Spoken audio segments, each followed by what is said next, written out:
Convite à reflexão número 82. Servidor. Olá, minhas irmãs, meus irmãos. Meu nome é Fernando Gonzalez. Falo em nome do grupo Edgar Armon. Que a luz do Mestre Jesus continue a iluminar o nosso caminho.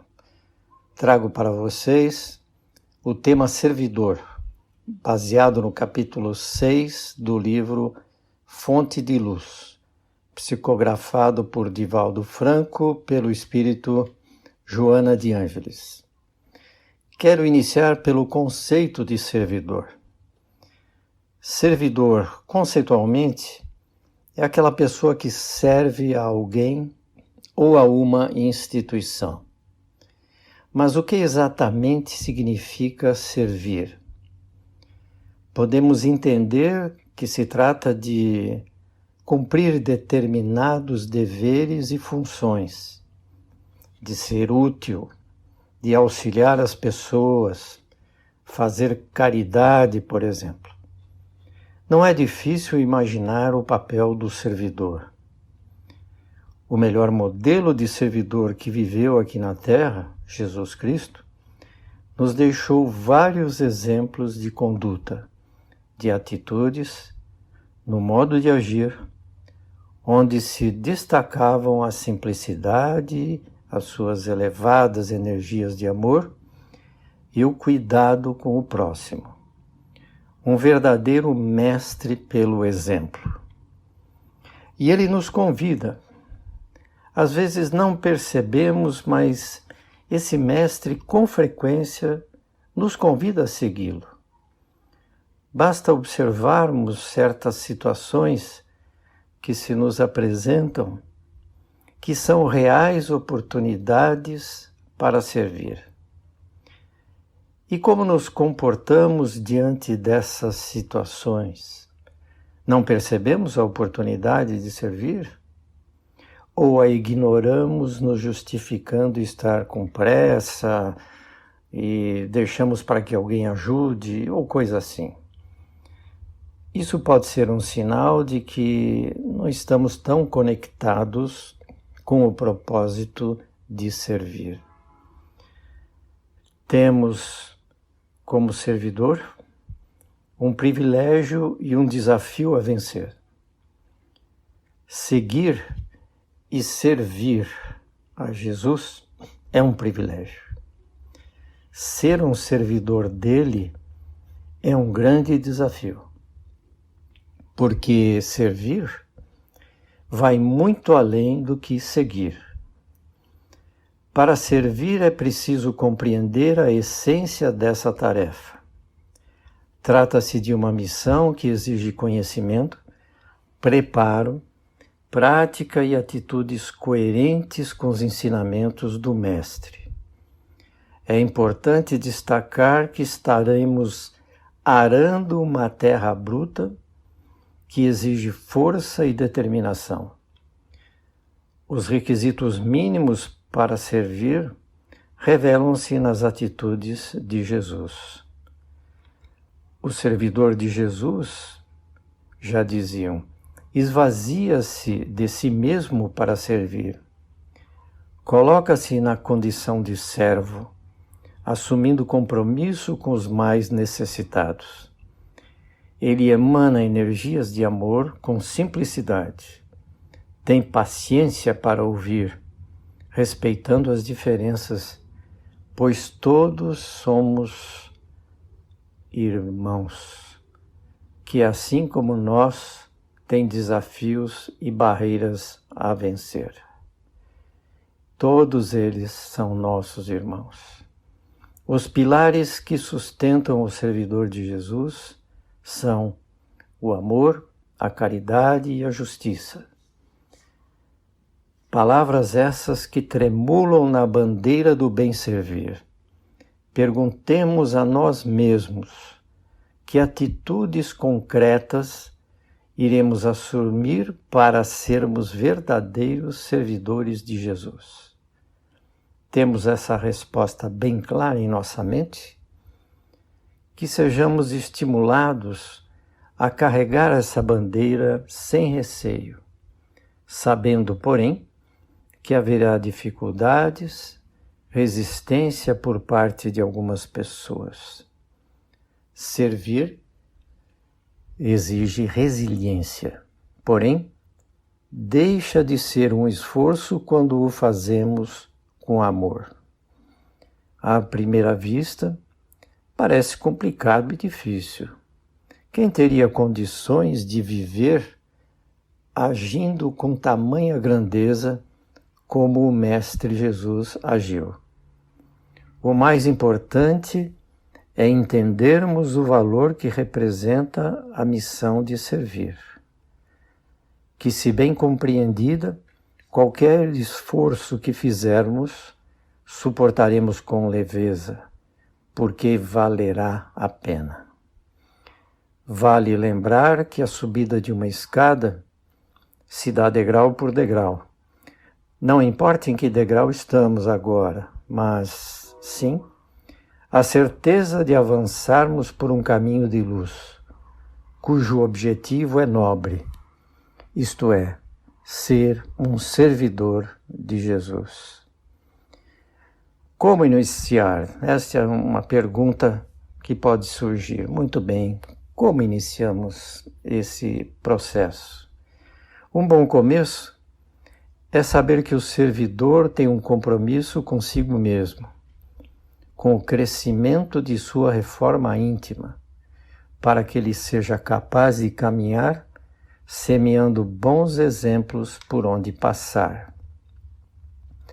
Há também o compromisso com a causa, não sendo omisso, mas determinado em assumir o papel de servidor, com vontade e firmeza, acolhendo as pessoas com alegria. O servir tem suas adversidades. O servidor de Jesus frequentemente enfrenta adversidades e barreiras, colocadas por críticos e opositores que não compreendem a causa do bem servir, por vezes ridicularizando aquele que enaltece a visão espiritualista, pois esses críticos se prendem fortemente ao materialismo. No capítulo 6 do livro Fonte de Luz, há citações que nos alertam para a realidade de quem se põe a serviço do ideal de servir. Para essa pessoa, seria de esperar-se por menos dores e incompreensões, colhendo frutos de alegria. Afinal, trata-se de um trabalho para o bem. Mas não é bem assim. Pois, por exemplo, quem abre estradas defronta maiores obstáculos. Quando alguém se põe a drenar pântanos e águas podres, ele fica exposto ao odor desagradável e à lama suja. Isso é inevitável. O servidor, em seu grupo de convivência, por vezes enfrenta resistência ao tentar modificações rumo ao progresso espiritual.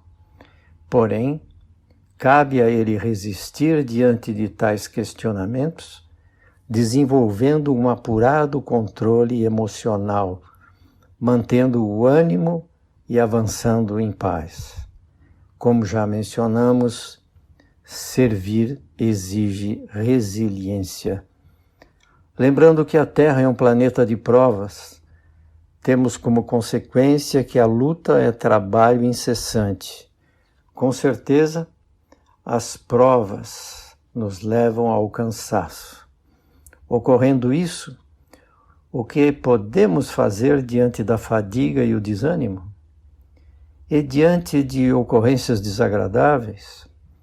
O conhecimento da doutrina nos auxilia por lembrar-nos que a prece nos renova e a meditação nos acalma e nos restabelece. No momento atual, as adversidades que o servidor enfrenta são mais brandas, menos agressivas. O desgaste, por certo, é menor. Porém, como é natural, ainda há pessoas e certos núcleos religiosos que se opõem ao pensamento espírita. O surgimento da pandemia desestabilizou a vida das pessoas, causando impactos sociais, econômicos, políticos, culturais e afetando fortemente os sistemas de saúde. Situações extremas como essa costumam gerar reações negativas nas pessoas, onde afloram revolta, descrença religiosa, desequilíbrio emocional, discussões e outros desvios. Abre-se aí uma grande oportunidade para o servidor consolar as pessoas, estimulá-las a elevarem seus pensamentos e a buscarem o amparo da espiritualidade maior. Por outro lado, devido à gravidade dos problemas, há um esforço coletivo de combater o mal comum, fazendo com que os povos se unam e se ajudem mutuamente. As pessoas tornam-se mais sensíveis à colaboração e podemos dizer que com isso despontam os reais servidores. Mas, infelizmente, surgem também os críticos e os opositores, que visam levar alguma vantagem numa situação de instabilidade. Este é o desafio do servidor no momento atual, tendo que lidar com os problemas da crise e os opositores, focos de resistência a quem quer bem servir. Como foi dito anteriormente, cabe lembrar que a prece renova e nos renova, e a meditação nos acalma e nos restabelece. Desistir, jamais. Que orientações podemos receber de como agir? No livro Segue-me, no capítulo Grande Servidor, Emmanuel destaca que Jesus, um enviado celestial, não se deteve num trono terrestre. Ele aproximou-se da multidão para auxiliá-la. A prática era o seu modo de convencer. Aprendamos com o Divino Mestre a ciência da renovação pelo bem e a modificar a nós mesmos, elevando pessoas e melhorando situações. Servir sempre, como quem sabe que fazer é o melhor processo de aconselhar. Vamos banir a ociosidade e o excesso de tarefas improdutivas. Evitemos esses extremos. O bom servidor renasce para o serviço como terapia salvadora. Todo o aborrecimento que nos domina provém de comportamentos anteriores que nos alienaram e nos comprometeram. Mudemos, portanto, nossa história. Aprendamos a servir sem esperar recompensas. No livro Segue-me, no capítulo No Júbilo de Servir, Emmanuel alerta-nos para que não reclamemos honrarias, por mais alto que pareça o triunfo em nossas mãos.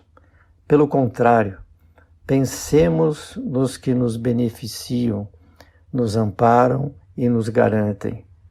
Orgulhar-se das boas obras, invocando homenagens indébitas, é turvar a própria visão, ignorando o que de direito pertence a Deus. No capítulo O Servo do Senhor, Emmanuel resume algumas características do servidor. Ele vive no mundo sem agarrar-se ao mundo, ilumina sem alarde, se injuriado, esquece, quando advertido, aproveita, sofre sem queixa, perdoa sem se gabar, convence trabalhando, constrói em silêncio. Se ele faz apenas o que lhe pedem, sente-se um servidor inútil por se limitar às suas obrigações. Joana pede para não adiarmos nem um dia a tarefa de servir, por mais difícil que ela se apresente. Por mais resistência que encontremos, enfrentemos as dificuldades com leveza, na busca constante do aperfeiçoamento moral e espiritual, elevando nossas energias e aprimorando nossas atitudes na busca da iluminação interior. Temos dentro de nós virtudes e defeitos. Reforçar nossas virtudes e minimizar nossos defeitos parece um bom começo. Elevemos nosso pensamento a Jesus em busca de ajuda e de recuperação. Não estamos sós.